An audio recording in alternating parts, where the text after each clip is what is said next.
Jacques Prévert, soyez poli. Couronné d'étincelles, un marchand de pierre à briquet élève la voix le soir dans les couloirs de la station Javel. Et ces grands écarts de langage déplaisent à la plupart des gens. Mais la brûlure de son regard les rappelle à de bons sentiments. Soyez polis, crie l'homme, soyez polis avec les aliments, soyez polis avec les éléments, avec les éléphants, soyez polis avec les femmes et avec les enfants, soyez polis avec les gars du bâtiment, soyez polis avec le monde vivant. Il faut aussi être très poli avec la terre et avec le soleil. Il faut les remercier le matin en se réveillant.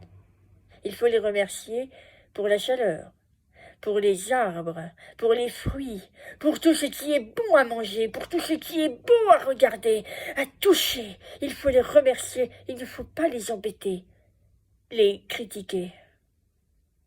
Ils savent ce qu'ils ont à faire, le soleil et la terre. Alors il faut les laisser faire, ou bien on est changé en courge, en melon d'eau, en pierre à briquet, et on est bien avancé. Ha!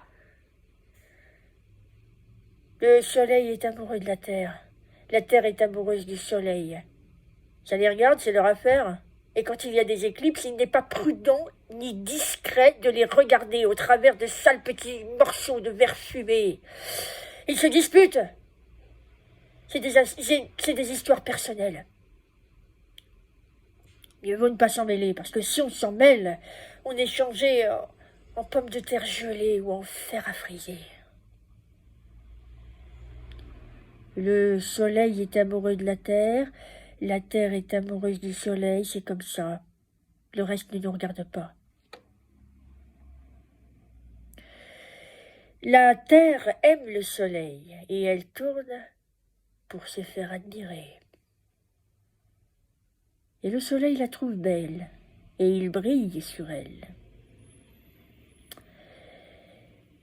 Et quand il est fatigué, il va se coucher.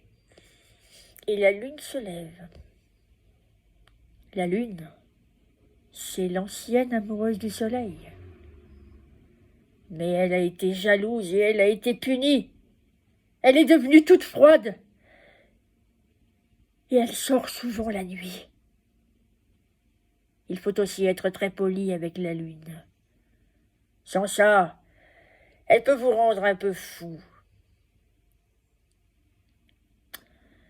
Et elle peut aussi, si elle le veut, vous changer en bonhomme de neige, en réverbère ou en bougie.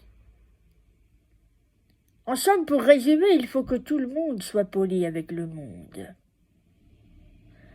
Ou alors il y a des guerres, des épidémies, des tremblements de terre, des paquets de mer, des coups de fusil et de grosses méchantes fourmis rouges qui viennent vous dévorer les pieds pendant qu'on dort la nuit.